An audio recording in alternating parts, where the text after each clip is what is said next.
Good morning again, everyone. Hey, check this out. Look at that, look at that, look at that, look at. Oh, look at that right there. He's gonna be a good one next year. Real good one. Look at the mass on him. We didn't really show this one off too much yesterday, but he's a sleeper. He's a sleeper. The connection to this deer, amazing. The buck that I missed in December, and then probably my favorite shot of the trip, because he's going to be a Mac giant. Just blessed. But you know what? I'm just sitting here at the corner of Washington and I don't even know what, Iola, Kansas, and I am obsessed. I am obsessed with small town America. I'm obsessed with it. I love like the little culture that it provides. Look at the little square over here in Iola. You know, you got a nice little grassy area. It's just so, it's so old school. It's so America. It's so pure. It's so free. And I love it. Like, I'm sitting out here. We just supported this local coffee shop on the corner here. Don't know what it's called, can't read the sign. I'll go down there. We got to plug them. This is fantastic coffee. But it's just like, this small town America feel is so freaking awesome. And it goes kind of with the podcast that we did last night, talking a little bit about, you know, out-of-state hunters and out-of-state people coming in to these little small towns. It's called Wild Bloom Coffee. Fantastic coffee. If you're ever in Iola, Kansas, would highly recommend it. But like, this is what makes America great to me as an outdoorsman, as a hunter. Being able to come in and experience these little towns across America and hunt and give back to the local community, the local economy, and it's awesome. I absolutely love it. I'm obsessed with it. I wish I could go see every little town in America and its culture and its people and the little cafes and lunch spots that they have and breakfast spots that they have, and just meet the people within that town. It's just, I don't know, I'm obsessed with it, as you can tell. And we're just kind of doing a little hanging out this morning prior to getting some more filming done and getting some work done before we got to hit the road. But just sitting here in Iola, Kansas, corner of Washington, and I'm not really sure Main Street. This has got to be Main Street. Seems Main. Like, this is the strip, so it seems Main. We'll say Washington and Main. Wild, what'd I say? Wild Willow? Something? Coffee? Burrow? Billow? Smillow? Anyway, it's all good. I'm waiting on Parker to get a piece of wood, and the guy's taking forever. Man, I got shit to do today, man. But I'm enjoying my time here, you know what I mean?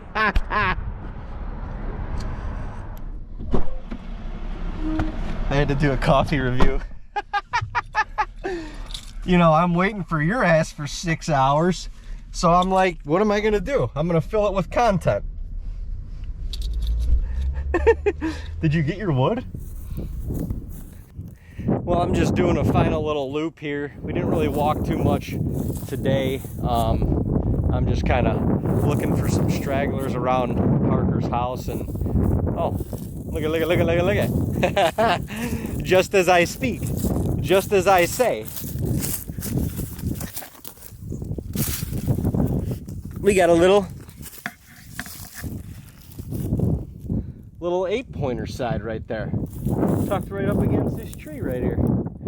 All right, but just soaking in the last couple hours of Kansas, the last minutes of Kansas, and yeah, just kind of walking around, booting and scooting, trying to find the last of the bone and soak it all in. It's been an amazing trip, as expected. It was a soul cleanser and soul reboot for me. I was kind of jonesing, ready to get out of Nashville for a second and just get back out here in the heartland, in the country, and do some walking, put some miles on the boots, but most importantly, have some time with Parker and just, you know, hang out and kind of build that relationship even deeper than it's been already built. So just doing a little loop. Parker's house is right up over there, but he's going to be pumped when I come back with another shed in the pocket. And yeah, we got a 9-hour drive home, but I am running on some high energy currently. You could see on the tailgate we got a spread of some amazing sheds. I think we ended up finding, what was the final number, 26 or 27 if I remember correctly. And heck, that's more sheds than I've found in most years, let alone 2 days of shed hunting. But it's been awesome to be able to come out here and experience it, dig the toes a little deeper in the sand out here in Kansas, learn a little bit more about the properties that we've hunted and the surrounding areas, because we will be back out here hunting again. And I'm just grateful for the opportunity, grateful that God made me a bow hunter and a passionate human being that wants to chase something that I love to do. And yeah, grateful for Parker obviously and the generosity and allowing me to come out here. So we're gonna do another little loop. We're gonna pack the truck, we're gonna put the seat belts on, and we're gonna get. Ha! I just picked up another. Would you look at that? It's been there for a while. Once again, probably last year's model, but there's no hating on last year's models. That is for sure. Oh my gosh. You guys, there's one more in the corn right here. Right in the middle of the, wow. Right in the middle of the purple flowers. That is absolutely beautiful. I gotta go grab this one.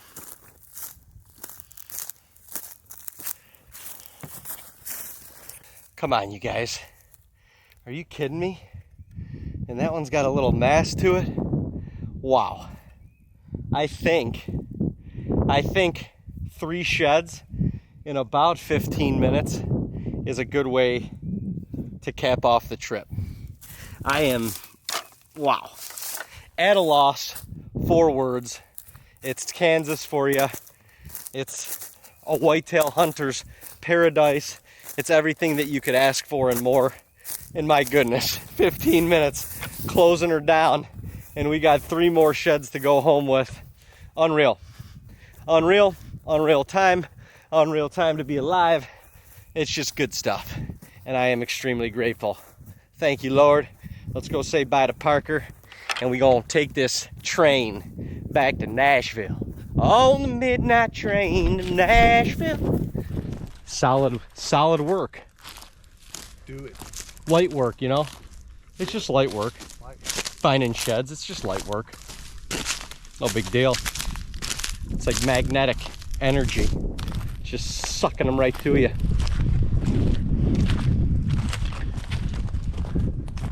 Those thorns. They're pokey. Yeah. I've gotten wrecked by so many thorns over the last couple days that... Yeah, look at... Kelly's gonna think I went to like a cat fight or something. Cat house. Did you hit a ball out there? Yeah. Oh, I didn't see it. I'd say it probably almost hit you in the face. Did you reach it all the way over there? Or did it only make it halfway? What? Little short story of your life? No. I'm like Manolo. I smacked that shit. Like old John Daly. Yeah. Swing hard in case you actually connect. Yeah. I wish I had another ball because I would like to see you launch one. Well, let me go get one and all. All right. You got a tracker on those balls so we can see how far we hit them? Yeah. Oh, this isn't the golf. This isn't what are they? Top golf. Top golf? No, this is more like bottom golf. This is more like corn golf. Yeah. Yeah, so I'm gonna, am I go first or you go first? Ladies first. Perfect. Don't let the sheds intimidate you. It's 2024 and today I am identifying as a lady apparently. So tell me when you're ready for the excitement. I mean, all right. Look at him! Charged it. That would have challenged where I was right at. down the middle of the Where I fairway. was at. Huh? You know, this tee box is a little uneven. I don't know if I'm gonna be able to swing good. Hey. All right, I'm sending it to the woods. Wobble that shit. First golf swing of 2024. Oh my God, that was a missile. That. Booyah. All right, what do you want for the driver? That's just a cheap little stealth carbon wood. I don't know what they go for. This was a series 1. I think they were like $500 or $600 per. Oh, that's it? Yeah. I like it. So when you spend money like that on your golf clubs, it makes up for a lot of your bad. Actually, it doesn't. I still suck at golf. It's kind of the same with hunting too, you know. You buy this expensive bow, you get the best camo, you got all the scents and the trail cameras and everything, and then he finally comes in on the last day of your hunt and you clip a branch like 15 yards from you and send the arrow 45 feet in the air. That sound familiar? Very much so. December 12th, 13th, 12th or 13th. The third rut. Yeah. How many bucks did you guys have locked down on that one doe that day? There was the cool thing about hunting so late, when you have that secondary and then the tail end of the secondary and then the third rut. Well, we weren't expecting that, that's for sure. I mean, that was honestly, that was like the best rut activity I saw all year. $5, $6 locked on one doe. It was December 12th, I think. Morning of December 12th. Yeah, and there was 6 of them. Well, so like I've told people through time, it's like the end of October, like around the 27th through like the 1st of November, I do see some giants. But those giants are trying to lock down on those very first receptive does. Right. And as soon as they lock down on those first receptive does, it becomes a rat race for 2 weeks. Yeah. So then you take a whole herd of whitetails, and some of them get bred in that first cycle. So now your secondary cycle, which is going to be right around Thanksgiving time, that's you've more than cut your doe herd in half. Oh, for sure. So that same group of bucks now has to get up and find those receptive does. And then like when you guys were here in December, you're going into a third rut, and some people are like, there's only 2 ruts. Well, there's 3 and sometimes even 4 ruts. Right. Like if they're stinking, yeah, he's gonna pursue it. Exactly. And when you guys were here in that third type of rut, the majority, let's say there's 100 does, I would say 87 to 93 of them have been bred. Probably, yeah. So now you've got 4 or 5 does in that group that are looking to be receptive, and those bucks. Yeah. Like, I mean, it was crazy. They were in the middle of the wide open field, and the 110, you know, the man of the group, would not let the others near her, and it was like they were breeding, because the other bucks weren't like it wasn't a chase. You know, they were just moving slow. But then, like, you know, one of the littler bucks would come and get a little too close, and the bigger one would nose him off, and then he'd be right back, and he was pinning her into any. I mean, at one point they were in a chunk. She was in a chunk of cover that had to be no more than 10 to 20 feet in diameter. Right. And he was just like, stay right there. I'm gonna take care of these clowns. Right. I mean, it was nuts. It is. It's an amazing animal that has our hearts. And the crazy thing about that time of year, especially here in Kansas over the last few years of that drought, that's got to be so hard on herd health. Of you've been chasing does now for going on a month and a half, and they're just relentless. Like that morning you guys had those bucks in there chasing that doe. They were all over the place. Yeah. And then not only were they all over the place chasing her and trying to keep her pinned into one location, he's trying to defend and chase off. Right.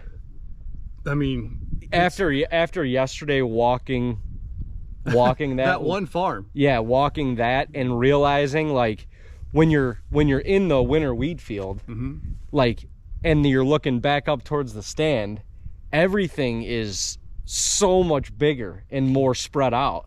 And like when you're in the winter wheat field, you know, we're in the tree stand, and not having been able to explore that part of the property, right, like we can only see tree rows and the little pockets of cover and stuff like that. So they would kind of disappear like towards the end of the tree row, and I'm thinking they're going into like big chunks of cover, but on the other side of the tree row it's wide open field too. Yeah. So they're just like in the middle of freaking nowhere. Yeah. And then the crazy part was they started all the way at the top. They then made their way back down to us, probably a couple hundred yards away from us. And then an hour and a half later, after all the commotion kind of settled a little bit, he chased her I mean, 300-400 yards back across the winter wheat, the next field over, and all the way into the cover where we found, you know, a bunch of the sheds. And then 2 or 3 of those other bucks literally ran all the way across too, and they were like, we're gonna keep trying. You as a hunter, you're coming into the latter portion of a season. Yeah. I'm an outfitter. I've had hunters in. We've put a little pressure on whatever farms that we've been on. I mean, you killed deer on that farm. That farm, other farms. But when you're hunting the farms that we have here in Kansas, especially as with Kansas Pride Outfitter and what we do here, how does it feel in relation to, like, it's more of a beginning of the season, like those deer didn't seem pressured. No, hell no. You know, like they weren't pressured. They weren't walking in and looking up in the trees and stuff like that. No, I mean, and those deer were, you know, a couple hundred yards away, but we had deer all over us the whole time. It's crazy. You know, while we're glassing these deer, we got 3 doe standing there going like, it kind of smells. They're directly downwind of us. They're like, well, kind of smells something, but not really sure what it is. But we're just gonna hang out and hopefully nothing happens for a little bit. They don't. It's pretty crazy. Yeah. It's amazing, and that's exactly what hunting should feel like when you're. The difference here, as opposed to where I grew up hunting in New York and Ohio, and honestly, even where I hunt now, where I live now in Tennessee, is there in those places, because of human population, like it feels more like the deer are living with the humans in those areas. Mm-hmm. You know, so they're adapting to us in those areas, where here, like, we are with them. Right. And so it's a totally different feel and experience, because to me, you're literally observing deer being deer. Natural. Yeah. 100% natural, or as natural as it could get. Yeah. Because, you know, even by us, like, and obviously there, you know, we hunt bigger tracts of land and stuff back home too, but it's just not, it's not the same. There's more hunters per square mile, and there's more people regardless. Even when you're out in the country, like the country here, the heartland here is just so much more open and vast than you could ever imagine where we've come from back home. It's like in this part of Unit 11, it's 20% timber and it's 80% row crop or hay pasture, you know. And I do want to, that's a testament of what the Kansas Department of Wildlife and Parks has done for their state. Yeah. It never really became about the money end of things, as far as like I'll just pick on a state. Let's, like Missouri, like they sell close to, I think it's 900,000 tags, whether it's over the counter to an out-of-stater or it's a resident. But there's no draw in Missouri. No draw, obviously. No, it's all right over the counter, and it's 900,000 tags a year. That's and insane. Then like Kansas is bigger as a state in a footprint, square mileage. Right. Way less people. I think we got like right around 2.5 million people that live in the entire state of Kansas. And your Kansas Department of Wildlife and Parks, they're only selling 180 to 187,000 tags. So they're selling 600 to 650,000 less tags than a neighboring state. And I've always said, we've had these conversations a lot, because, you know, I mean, you look at Iowa. I just had a conversation a month ago with Nick Munt, and he's like, dude, I got a 5th preference point and I didn't draw Iowa. And that's crazy to think that you've put in for 5 years and you can't draw a state, or you're trying to get into, but at the same time, that's why Iowa's Iowa. That's why Kansas is Kansas. Right. That's why the big bucks are here. That's why you have so many people that look forward as an out-of-state individual, and I beat this dead horse. Yeah. Like, you know what I'm saying? Like, yeah. like that's why they look so forward to coming out here. Sure. Because up until now, it was just a dream of yours to come to Kansas. Well, that's come to fruition, and now it's like it's ingrained in you at this point. You're like, I'm going to try to do this every year. Oh yeah. Well, you can try to do it every year.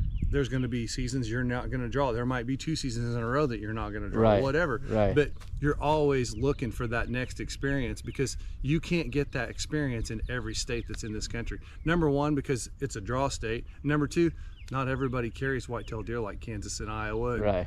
You know what I'm saying? But that's the commodity of Kansas. Yeah. Going back to the not, you know, out-of-state hunters, like that's other, like there's probably a lot of other things that attracts people to Kansas, but the hunting attracts, like if anybody's coming into this state, you know, there's probably a good percentage of them that are coming to hunt. Right. And so that's the draw here, you know. And that's a huge income base for our state. Sure. And it's no different than for me living in Tennessee and Nashville. And right. The country music is a huge commodity. Like people come to Tennessee, and Tennessee makes money off of the tourists coming in to witness and experience country music like you can't experience it any other place in the country. Louisville, Kentucky, you got Churchill Downs, because that's where people want to go to watch the horse races. You got the best distilleries in all the country between there and Frankfurt. Like, you guys have something that we here in Kansas can't exactly do unless we get in a car, jump on a plane, go out there and get to experience something that your state offers that I don't exactly have here. Like, can I go buy bottles of bourbon here in the state of Kansas? Absolutely.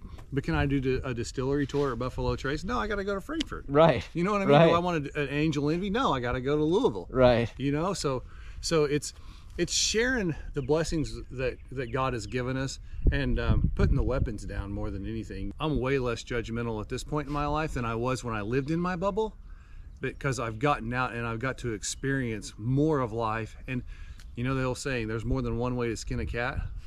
There's nothing more true than that when you start going to all these different places and experiencing life. But man, I can tell you, like, for a week, you know, I've known you've been coming out for a while, but for a week I've just thought, I'm like, man, like, we get to do this all over again for a few days. Yeah. And then after you leave, I'll look forward to fall, and when my guys start coming in and hunting and spending time, and they're like family at this point. Yeah, they really are. And it's crazy how quickly that bond comes together when you let it. You know, when you let it. Yeah. You know, and you're open to the experiences and trying new things, and yeah, but you fall into the hands of, like somebody like me, you fall into the hands of Kansas in a place where I've been trying to experience, and I've wanted to experience my whole life, never knew how to, and by the grace of God, he connected us, and here we are. And now, like, outside of me being able to just experience Kansas, like, I've got a new friend and a family member for life. Right. And that's the reality. You know, in person, we have good antlers. In pictures, they... Oh my gosh, that thing looks gigantic. Yeah. Gigantic. Yeah, that 4 point size looks... Well, Parker, I hate goodbyes. This ain't goodbye. Yeah, the cool part is... This is see you later. Yeah, we'll be God back. willing, and the creek don't rise. Yeah, but this has been an amazing trip, an amazing experience, and yeah, just been a blast. Can't thank you enough, man. It's been real good. It's been real good. We accomplished a lot in a couple of days. I mean, we did. Yeah, what was it? We probably put in 14 or 15 miles? Yeah. On the ground. Oh yeah, easily. So our we were a little over, or a little under an antler a mile. Yeah. Because what was the final count? Like 25, 26? Yeah. So we were we were almost 2 antlers per mile. We were pushing that. It was like one at least 1.5 antler per mile. Yeah. I mean, yesterday morning was insane. Yeah. That was like one of those days where it's like middle of the rut and the woods just explodes. And one of those mornings where you're just like, like you can't do anything. Every way you look, something's happening. It's like, I'm going to the chiropractor today. Why? Well, I need to go get my neck work on. That's how it was. Yeah. I mean, at one point, literally, I think I found 4 sheds in a 10 to 15 minute span. Yeah. I'm like, I step here, I pick that one up, and I like look this way. I'm like, oh, there's another one. Hell, we piled them up. But Well, thank you for everything. This has been awesome. yeah, you know, there's going to be a day where I'm going to tell you, just quit thanking me. Just know that you guys are always welcome here, and this is home too. Yeah, well, Home 2, home 3, home 4, home 5. You got to have a lot of homes throughout the country, and when you meet people like you guys, and you know, it's, you know, it does. It becomes family. yeah, and it's another home to Sure.